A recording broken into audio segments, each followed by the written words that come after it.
Welcome to episode 100 of the Family Geekery Podcast. I'm Chris. I'm Amber. And I'm Danny. And this week we have a very special guest with us. You can see him on the screen. Charlie, can you find him? I think so.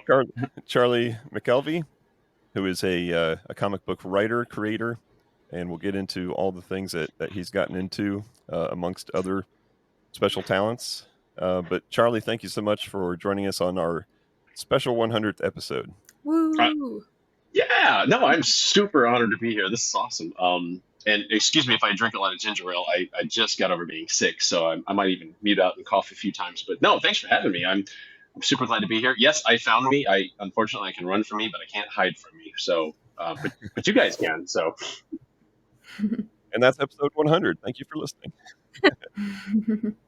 So this is generally an audio-only podcast. Every 5 episodes, we do a video podcast. We've had some special guests over the last 100 episodes. I think episode 25, it was us. We were our own special guest. 50, we had Brian Horton, who is an artist. And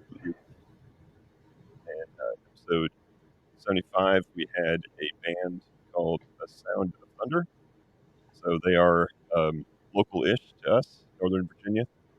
And that was great because I don't know if you've ever met or heard of them, Charlie, but they have tie-ins to comics also. They have comics about their music and music about their comics. So that is really cool. Real quick, are you cutting out for anyone else? I was going to ask, I wasn't sure if it was me. Yeah.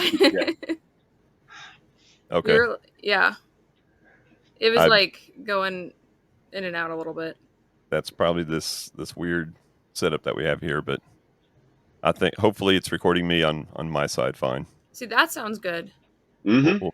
We'll find out in the edit. Okay. So disclaimer: if this sounds like garbage, we'll blame the system. But yeah, we ran into them. They actually played the local arcade, which is right over by Gateway Comics.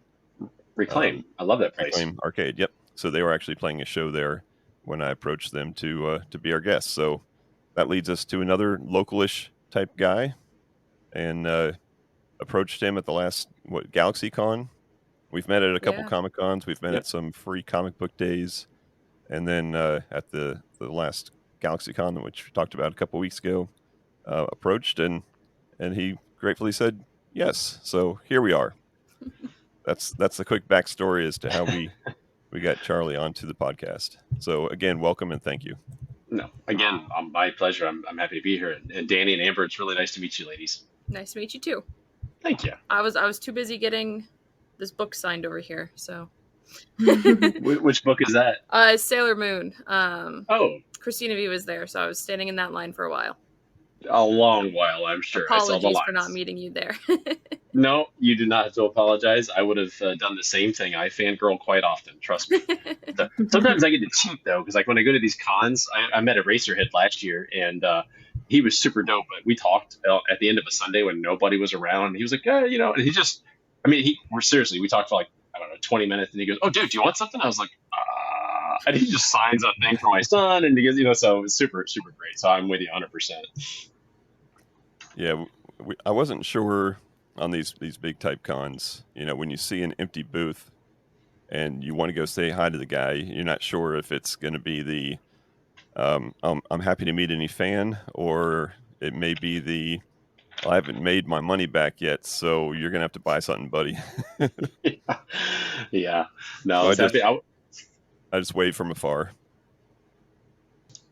Or you can walk by and do the whole selfie, Oh yeah, I tried that. Yeah, it doesn't always work. Yeah, I got told no by a volunteer, which I completely understand. Yeah, they were going to charge my wife. She just wanted to see Ric Flair this last time, and they were like, "Oh yeah, you can take a selfie with him." And she's like, "Oh great!" And he's like, $90. We're like, "Nah, with my camera." Oh, when you're Ric Flair, you can make those kind of demands. Woo! Yeah.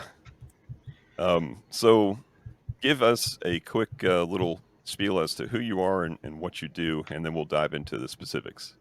Hey, so you got my name right, which is a rarity. So thank you very much. I'm very grateful for that. Yeah, Charlie McElvy. I've been working in indie comics for, gosh, man, I think the first book I published was actually a gaming supplement. So I started creating a book called WatchGuard probably before Danny was born, and it's been a long while. And when I started creating it, it was one of those, well, I don't have an audience, and who's going to buy this book, and who cares about a little independent guy? Kickstarter was in its nascency, so it was very, very new. People were not sure how crowdfunding even worked, and so it was an interesting time. And so what I did, I published a WatchGuard source book, and I tagged it to a gaming system that allowed me to have a free license to put their logo on it. Well, lucky me, it won a couple of awards, nominated for one of the biggest awards for gaming products, and I was super stoked about that. And I got my audience, which was great. So I guess they say the rest is history. And I've had a pretty loyal audience for the last decade plus, over the various things that I've done. But I just wasn't satisfied, so I started moving into what am I doing next with my comic stuff, and took a little hiatus. And Spider-Squirrel was born just a few years ago, and right at the height of COVID and stuff, Kickstarter had a great, had a big surge. I managed to ride part of that wave, and yeah. So ever since then, I published Spider-Squirrel, four issues plus one trade for Spider-Squirrel. And then I've done one spinoff so far. There's another couple in the pipeline.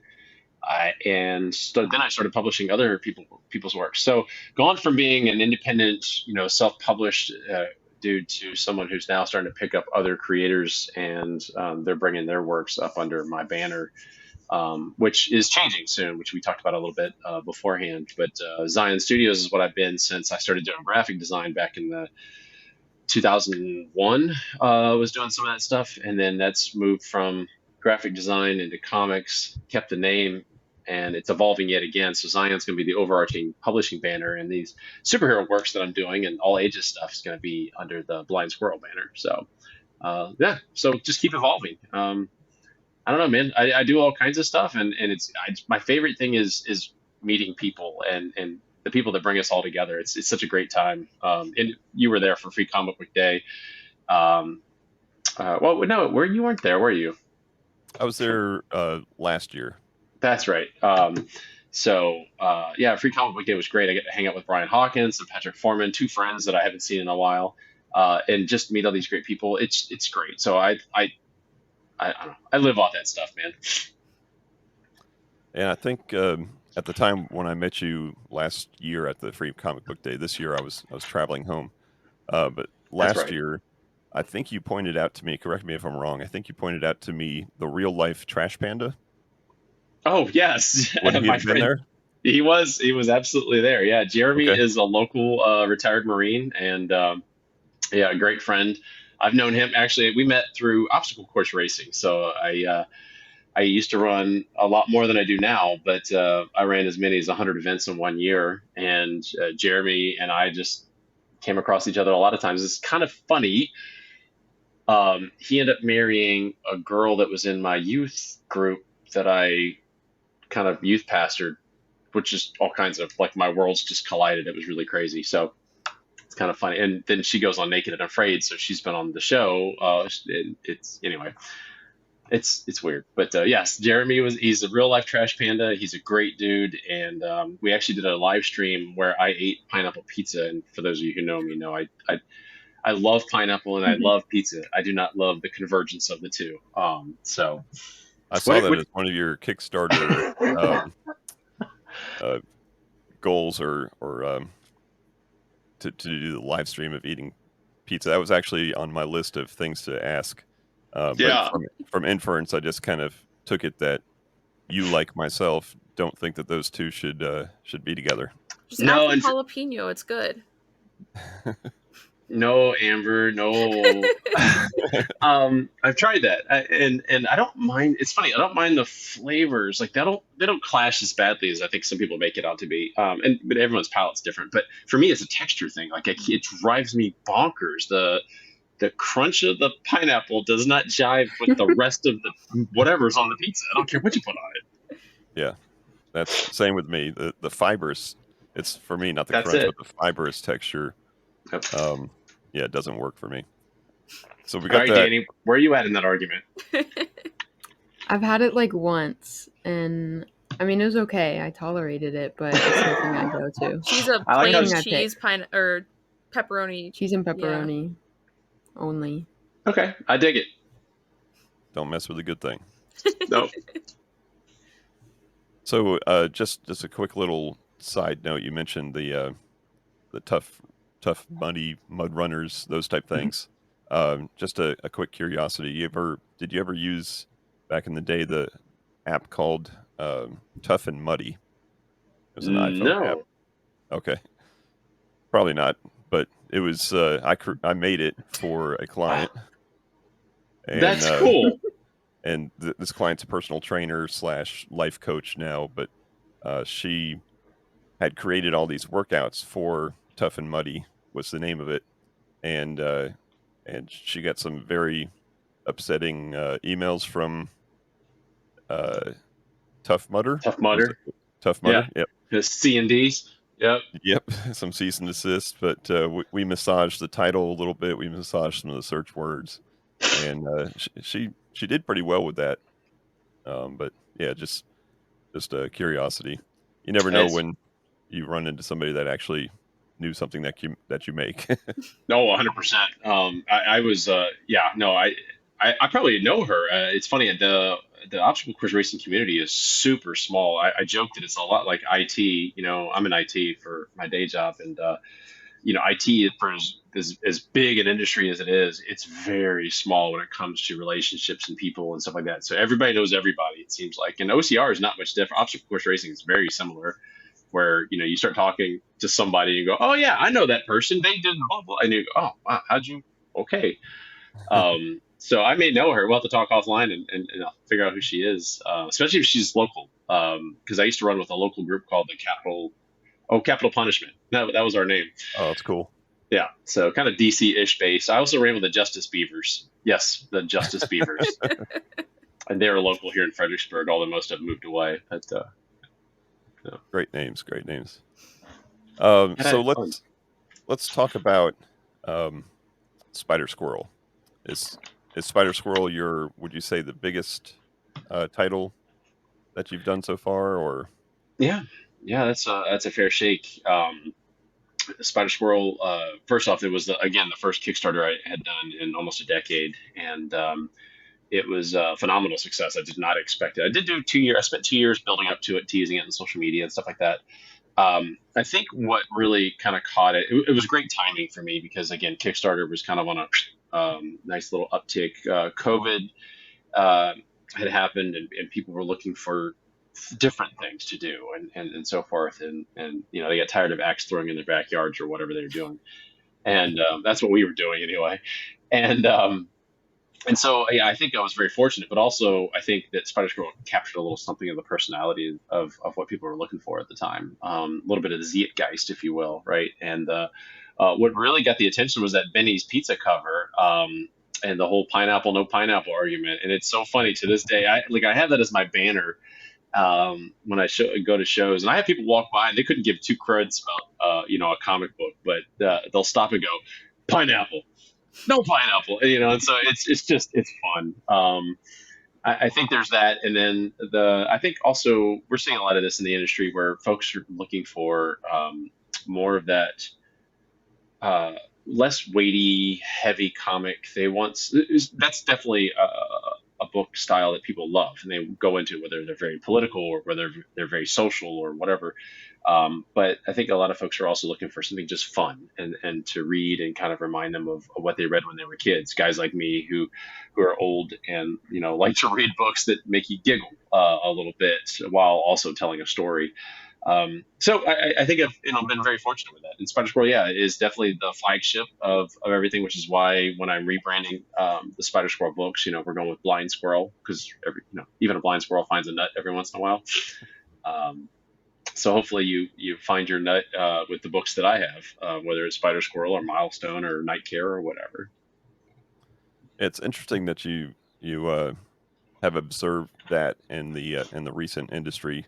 because I grew up being a Marvel guy, right? Everything was going to be Marvel. Yep. In my 7 or 8 long boxes from when I was a kid, there may be 2 or 3 titles of DC stuff. So I was just like Marvel. But now as I'm older and we've got the whole universe on TV and movies and all that, I've got enough of that to consume.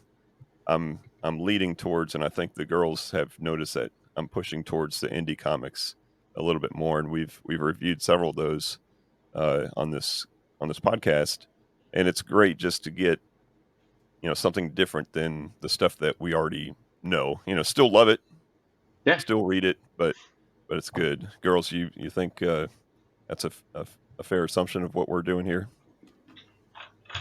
Oh yeah, it's definitely nice to get new ideas and not have to like Marvel. It's a lot of like knowing the history and reading all the previous issues and read number 97 to understand this or whatever. So it's nice to like pick up something and know exactly what's happening.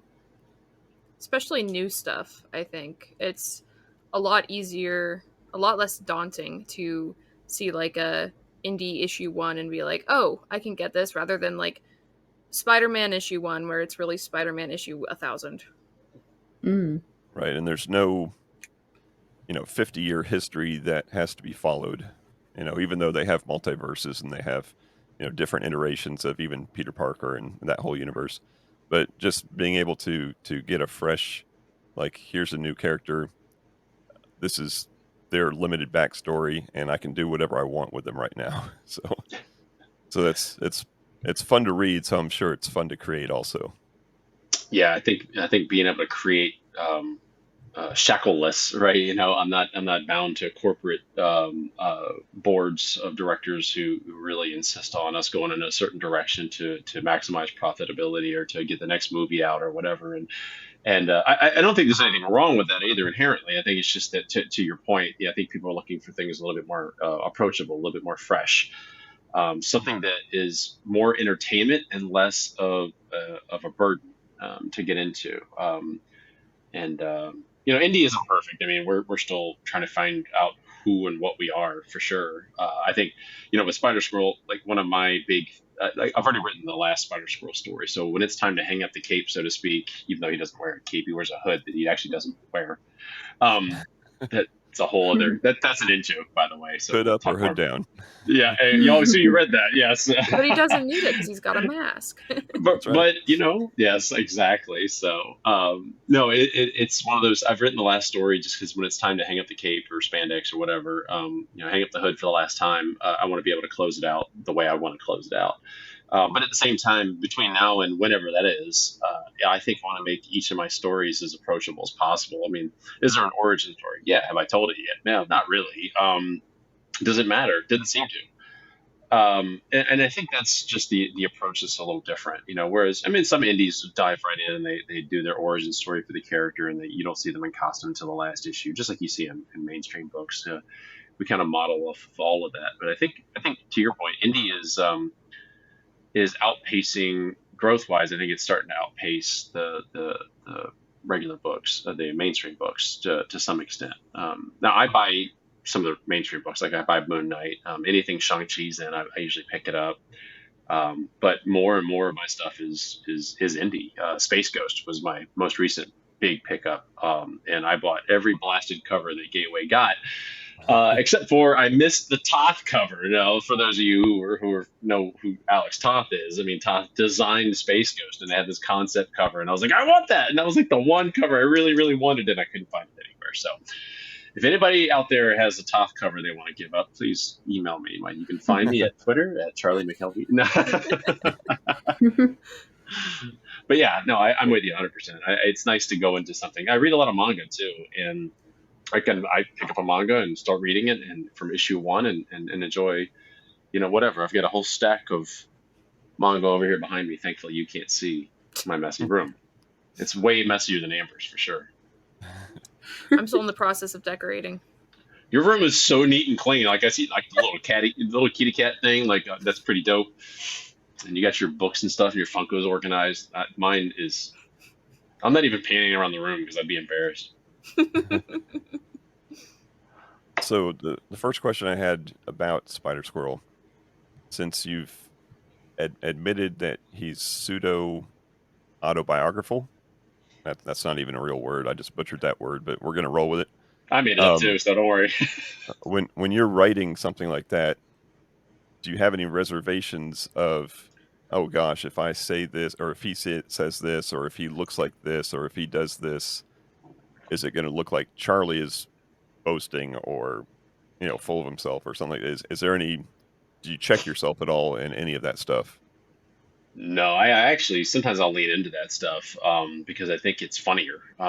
So life is a caricature, and when you can actually just on its own, if you could take some of the elements of your own life and just make them as absurd as possible. I mean, some of the best jokes come out of that. I like to be self-deprecating in some of the ways too. I think that's some of my personal favorite humor is the kind where you can kind of not tear somebody else down, but kind of jokingly tear yourself down without being like depressing and very sad and pathetic. But no, it doesn't bother me one bit. I mean, I've seen people go, "Oh, self-inserts are like the worst form of artistry," and I go, every form of artistry is self-insert. I don't care who you are. So just because someone's an abstract artist does not mean they did not self-insert.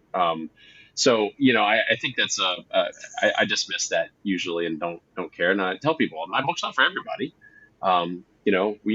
The jokes I have are sometimes dumb dad jokes, and sometimes they're visual like slapstick jokes, and so there's the stuff that I like. And so I figure if I like it, at least one other person likes it, maybe.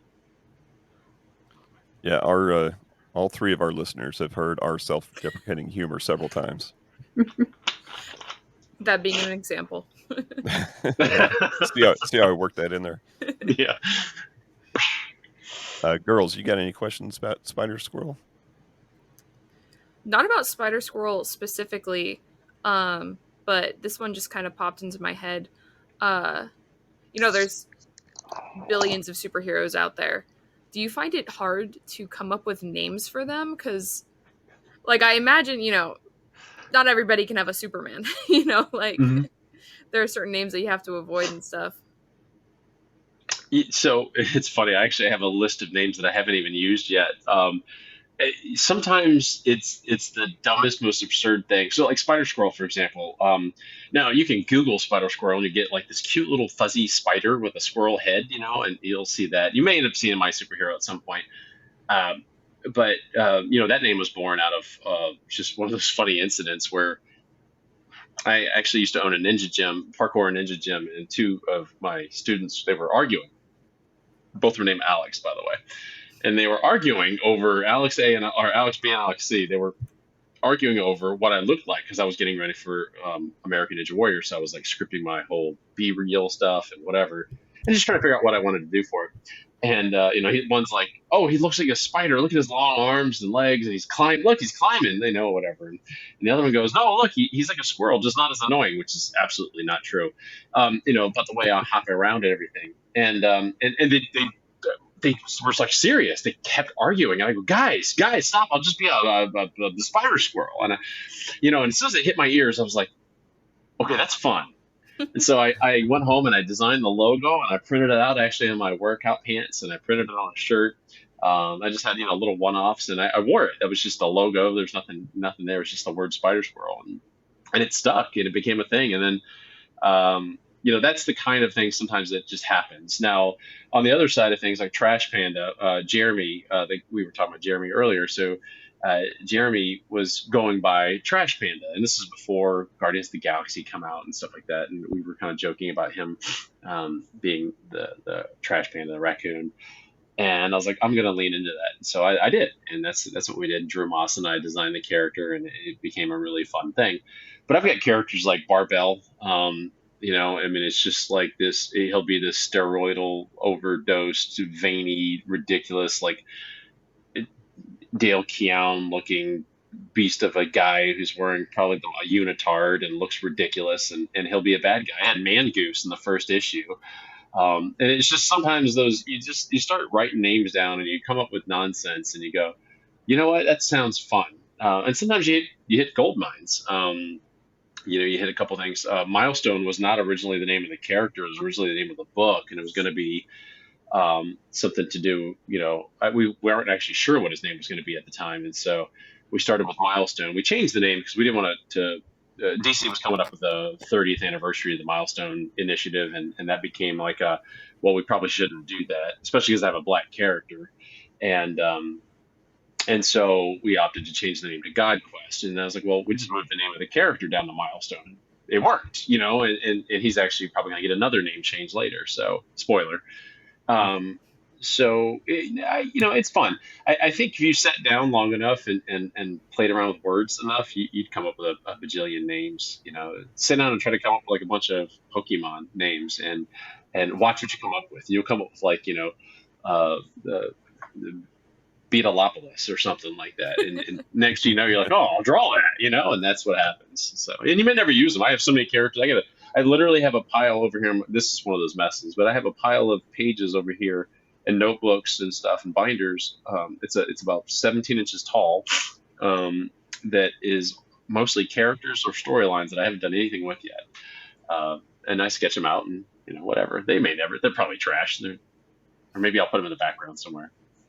So I don't think it's hard. I think it's just a matter of thinking outside the box. Sometimes you let the story tell the character too. Cool. So I can cross off another potential question. That was the time frame of Trash Panda. Like when you see that in the movies, do you chuckle to yourself or do you get upset a little bit or you just like chalk it up to okay, it is what it is. Yeah, I was in the theater and I was watching. I go, son of a motherless goat! I can't believe, of course, And so, and we had just come out with the book because like I said, I had 2 years of ramping up into this thing, and then, well, it's too late now. Same thing happened actually with the multiverse. The Doctor Strange in the Multiverse of Madness is. If you've read the Spider-Squirrel issues 1 and 2, you know that Spider-Squirrel bounces through the Indie Comics multiverse. Well, I mean, the multiverse has been around for a long time, whether we called it that or not. We had all these alternate universes back in the 60s and 70s and 80s and stuff. And then Morrison comes along and now we've got a multiverse.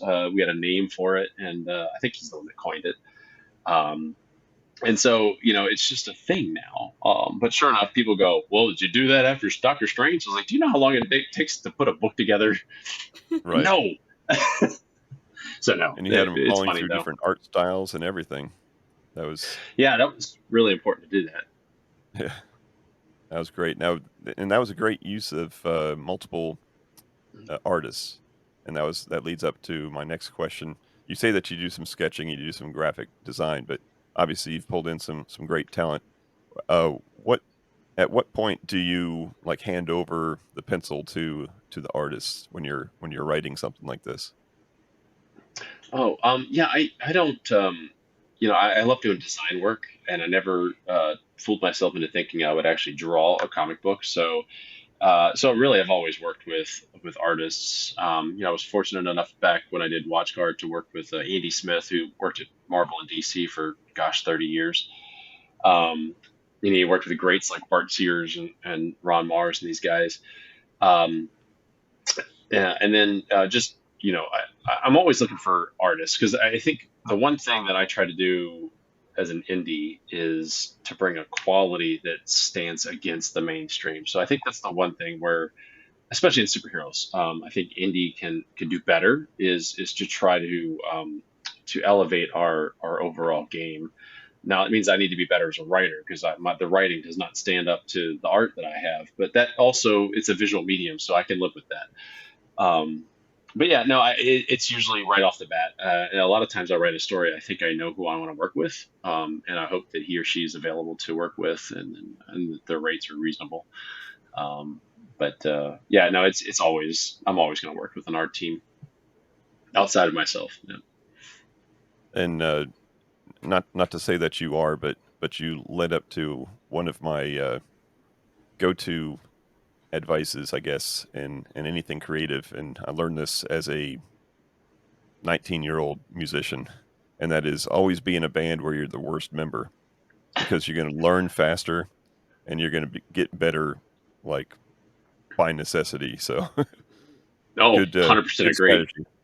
Yep. Yeah, 100% agree. I brought in an editor who is he's a Vita's a friend.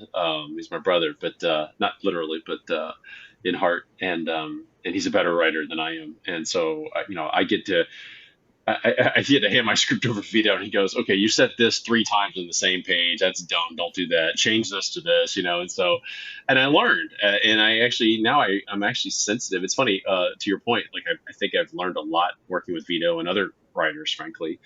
Um, and I hear the his voice echo in my head when I read other books, going, "Oh, they said the same thing 5 times in the last 3 pages. Like, come on, guys, use different words. There's synonyms everywhere." So anyway, yes, I agree with you. All right. Last question specifically to Spider-Squirrel, and that is, I need some spoiler action here. Does he ever come up with a catchphrase?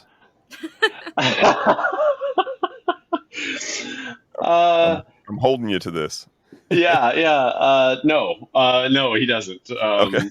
Yeah, and it's funny because I know exactly. So the page you're referring to, the page right before that is this beautiful splash, right, of him leaping, doing a parkour vault over a police car. For those who haven't read the book, that line was actually on that page, and when I got that page, I said nope, and I moved it. Well, it wasn't that exact line; it was something along those lines, and then I changed it. But no, he doesn't have a catchphrase, and he probably never will. So, and it's probably gonna be a running joke, I'm sure. Running So, same joke with the there. hood. Yeah. Perfect. And then I lied. One more question. Ask This as is many as you want. regarding the letters column at the end of issue 2. Were all of those real? 100%, actually. Yeah. Okay.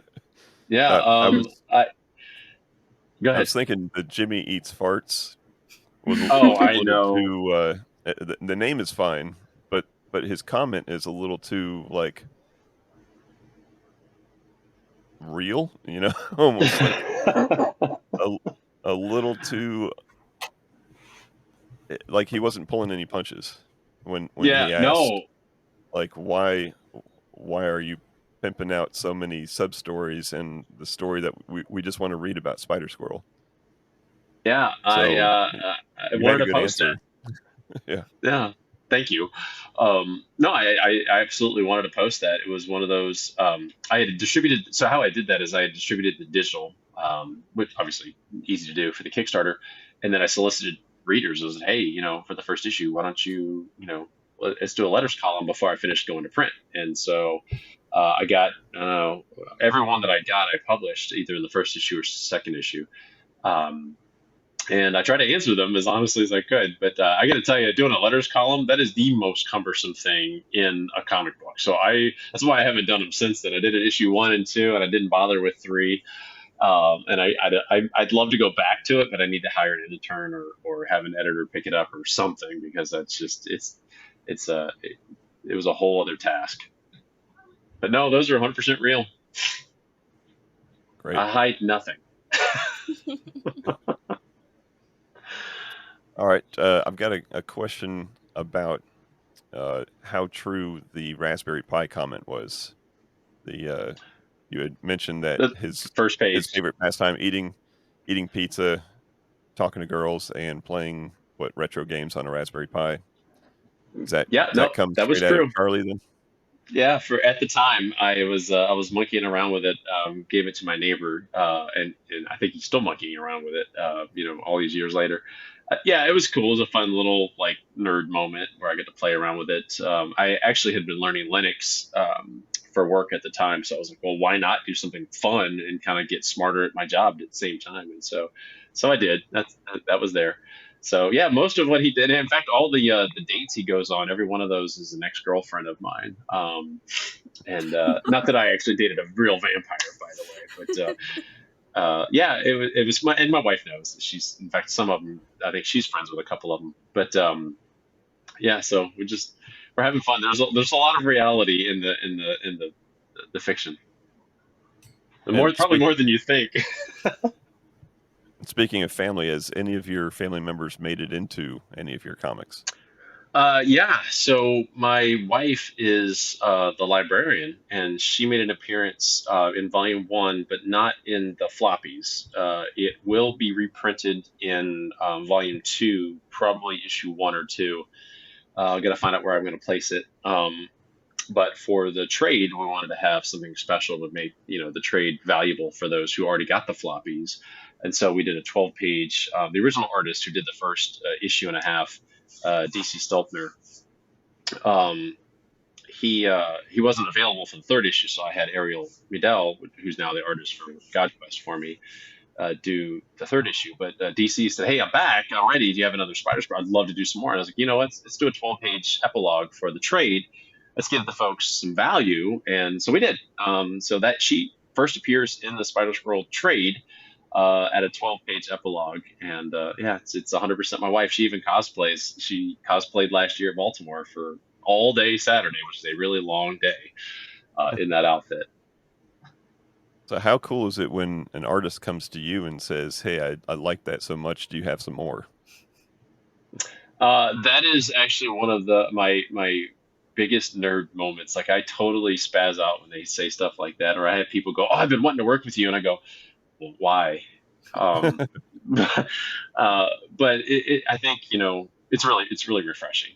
Sean Isaacs, who is now in Green Arrow, he just had a little break, and he and I were just exchanging emails. I worked with Sean back when I did my WatchGuard source book many years ago. Sean wasn't published in Marvel or DC yet, and so we've remained friends, and it's just fun. He's like, "Hey, love to do a cover with you, or something." He couldn't really commit to a book, obviously, with his schedule, but yeah, so he's working on a cover for me right now. So it's really fun. It's refreshing. Yeah, it's really nice, actually. Carl Kiesel. I don't know how to say his last name. I need to really just ask him. I've heard people say different things, but Carl was really flattering and sweet. And he came to me and said, "Hey, I'm watching what you do on Kickstarter, and I love your book. What you're doing." I think the biggest moment for me, though, was last year at the Ringo Awards. I met Joe Staten and his wife, and his wife and I were just talking. They were like, "Can we take a selfie?" I was like, "Sure, this is fun, So we took a selfie together, and then and Joe, for those of you who don't know, is a longtime Green Lantern and other DC Comics, but mostly Green Lantern artist, and one of my favorites. He actually is one of the few pieces of original art that I own that is my book, is actually a Joe Staten piece. But I was talking to Joe's wife, and she said, "Oh, so what do you do?" And I was like, "Oh, I do Spider-Squirrel." And she goes, "Oh, Joe loves Spider-Squirrel." And I was like, Oh, wow. "No, this is awesome." And so I totally spazzed out. My wife was like, "What is wrong with you?" I was like, "Joe likes my book." So that was a lot of fun. So anyway, not the same as somebody coming and saying they want to work with me, but that was all the same value.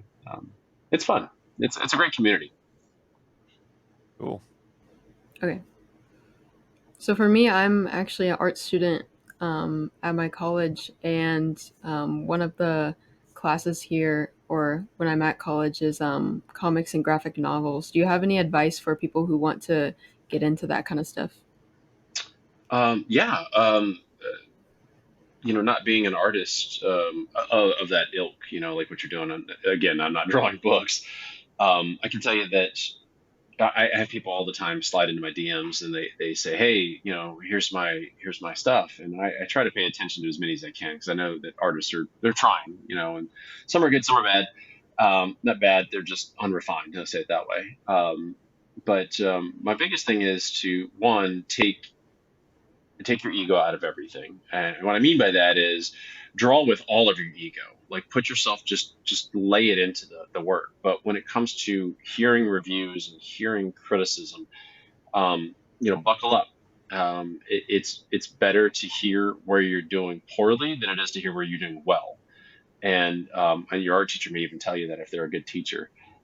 It's easy to take praise. It's very easy. As a writer, as a creator, it's the same thing. It's easy for people to go, "Oh, I love your book." Well, that's great. What sucks about it? And so it's really important to pay attention to that. Do sequentials.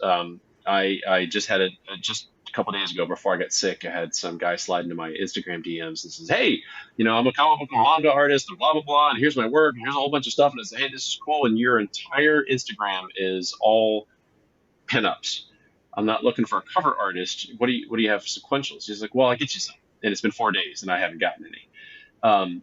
And so that tells me that they're not really working on every aspect of the craft. So don't just focus on one, unless that's all you want to be, is the next, J. Scott Campbell, who almost exclusively does covers now, or Ed McGuinness. Those guys did do sequentials though to get where they are. And I think it's really important to make sure that if you're going to do comics and graphic comics work, you focus on your sequentials, which means master things like storyboarding, page flow, understanding gutter timing, beats, doing, if you haven't heard of the term beats, like understanding like page beats and panel beats, and how the time dilation works between panels. So those are arts in and of themselves. They're minutia, but they're arts in and of themselves. And those are things that I see a lot of really good artists who can do pinups and covers don't do a good job of.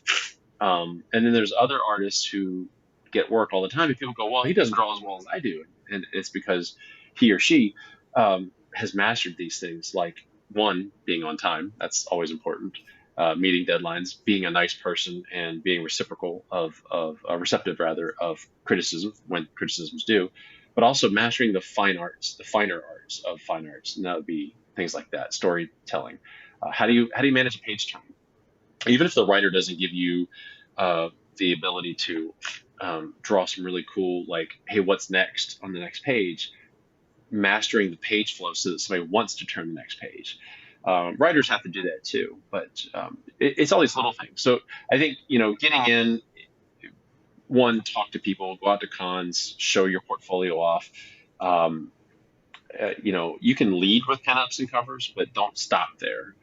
And when someone starts talking about what they do like, listen to that half as much as the stuff that they aren't as keen on, the stuff they may not like as much. Listen to that twice as much, because that may be an area of, especially if it's repetitive, if you hear that over and over again from different editors or writers or other creators, artists, pay attention to the repetitive feedback, because that's where you're very likely lacking something. So hopefully that's helpful. Yeah, definitely. I think one thing I've noticed in school is a lot of my really good professors, we have like critiques, and like, of course, everyone's like, "Oh, I like how you did this. I like how you did that." And my professor's like, no, stop. Like, we know what we like. You have to like tell us what you don't like.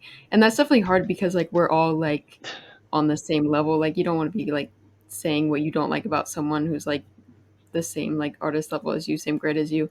But that's definitely like what you have to do. And so yeah, I've had a lot of professors tell me that. So No, it's great.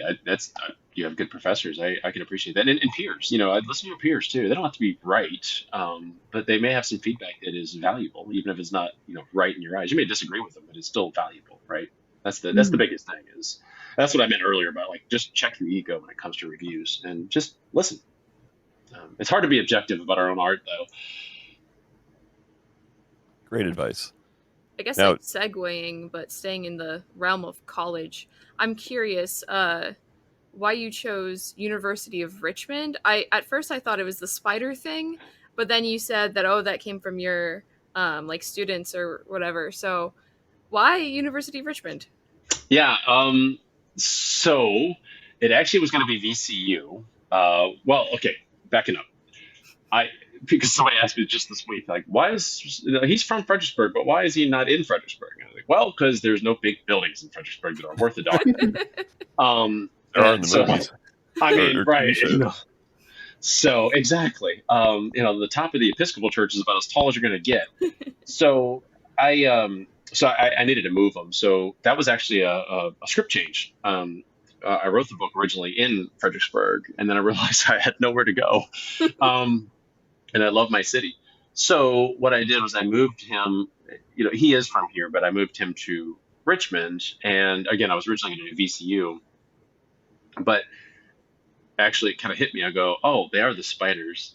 Oh, and the Diamonds down there, and they're and the Flying Squirrels, the baseball team. And I was like, oh, that's just too much perfect. I've got to put that together at some point. And so, it is really the spider thing more than anything else. So, um, I put him there. Plus, I think UR doesn't get the credit, publicly, nationally that it could. Just like JMU didn't up until recently, and even VCU up until Shaka took over the basketball team, and now he's over at Marquette. Um, the whole Havoc thing, which that's where VCU got put on the map. So I figure this is my way to kind of give UR a little bit of love. I did like the UVA reference, as tiny as it was. We are known for our parties. That's where I graduated from. So. Oh, nice. Yeah, I would have gone to Charlottesville, but it was just a little too far out there. And again, same problem as Fredericksburg. Really, there's no nothing in big, Charlottesville. there No exactly, point. No exactly. point. So I've been there. There's a Benny's there. That's it is what it is. But yeah, there you go. And the Jordan poster that you probably caught too. That's he's my favorite basketball player. I grew up as a Jordan fan, so Spider-Squirrel's going to be a Jordan fan too.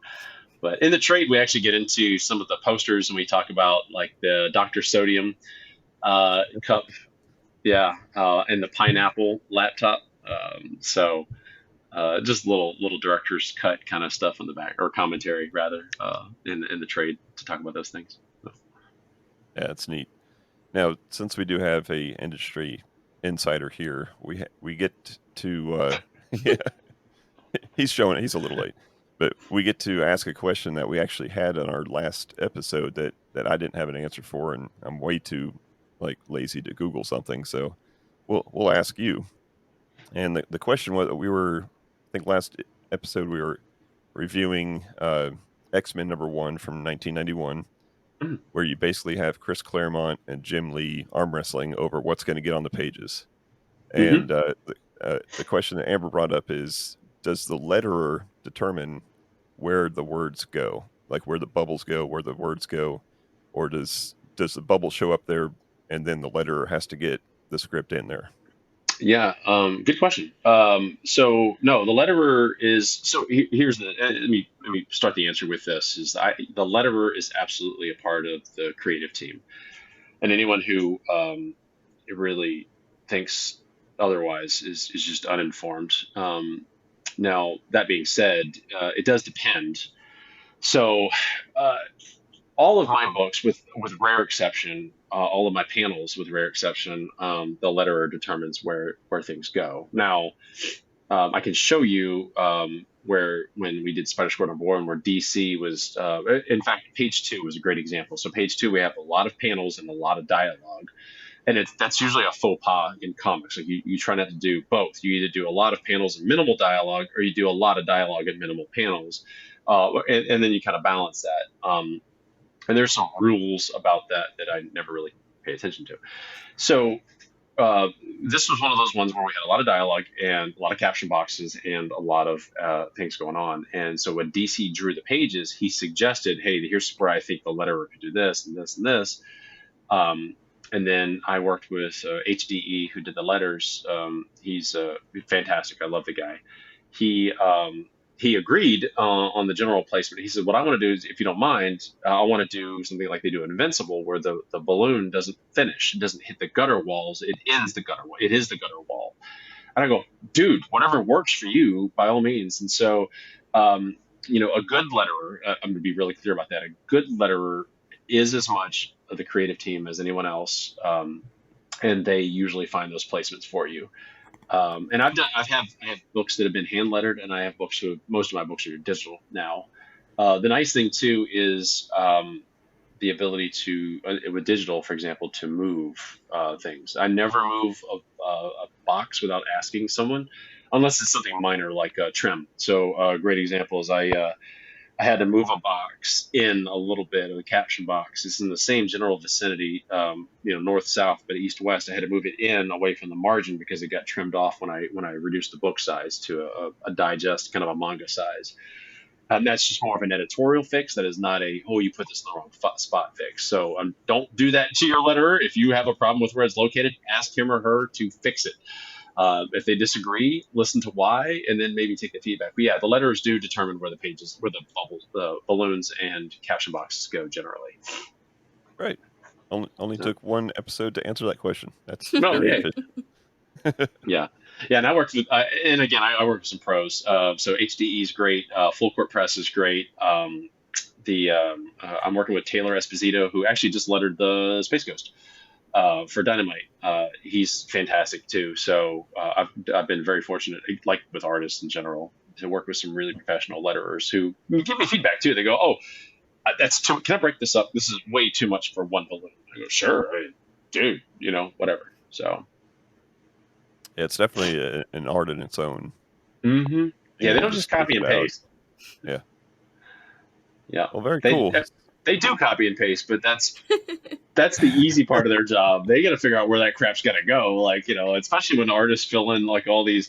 There's I'm trying to think. There's a page I remember reading, and the artist who did the page, it was a Deadpool book, and it was a splash page. Well, it was a single panel page, splash page.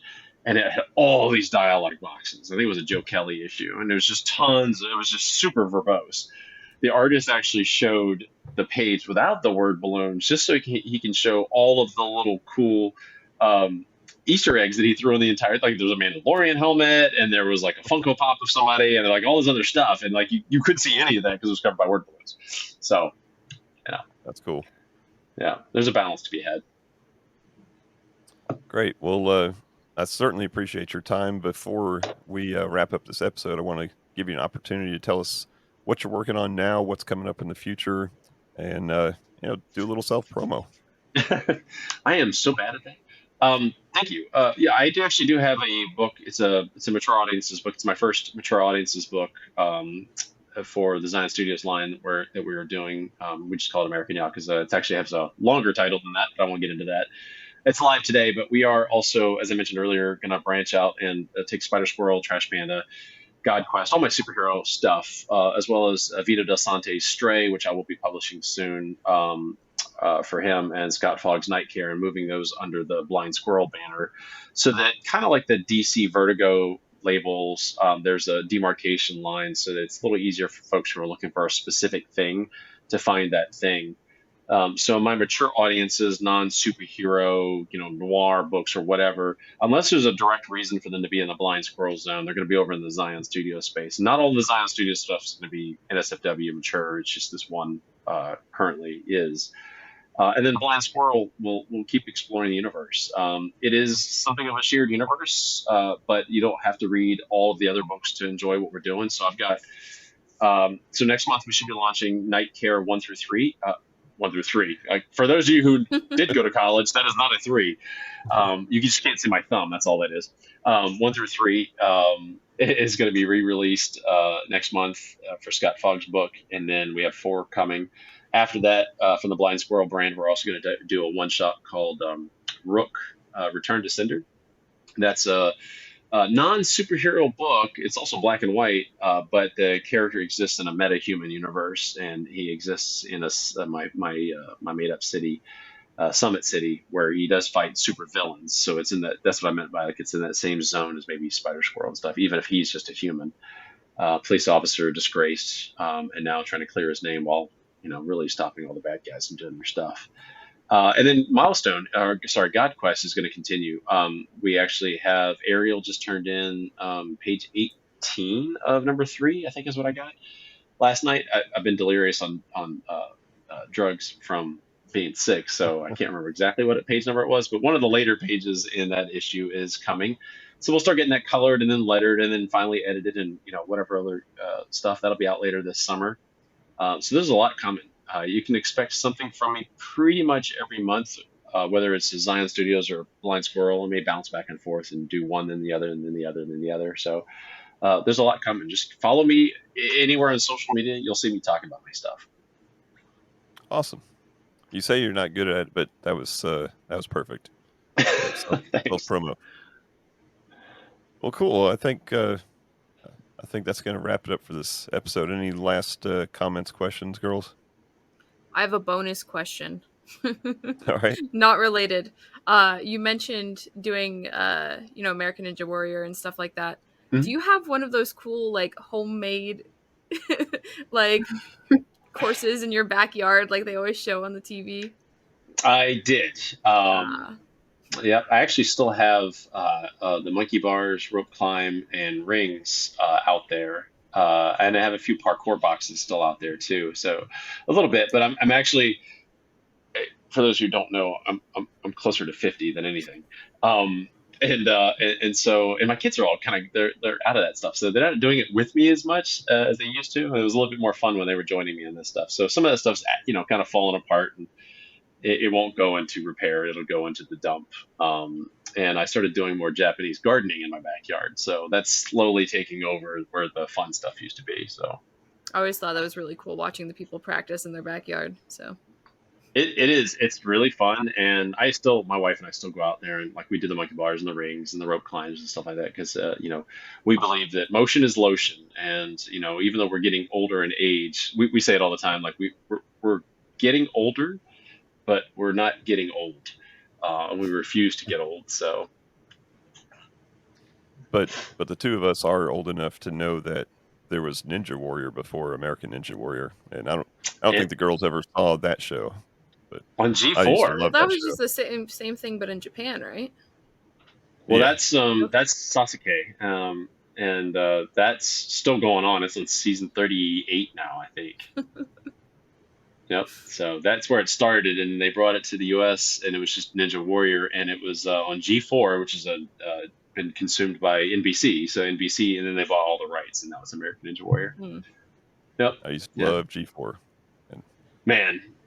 Yeah. Well, Jamie's a friend. Jamie Ron, the green-haired Captain NBC. He's actually stayed here at our house, and in fact, yesterday was his birthday. I was texting him yesterday.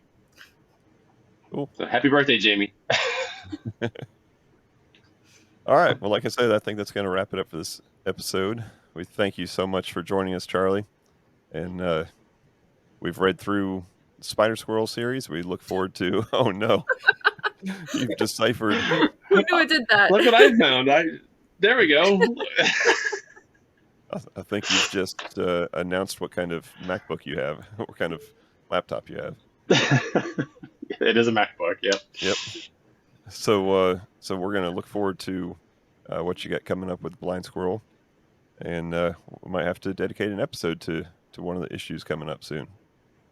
Thank you very much. I appreciate you all. Yeah, but Danny, just to keep wrap- at it. Yeah, I will. maybe she can do a cover for you someday. She's got look right there. There's my Danny. Just hit. You can.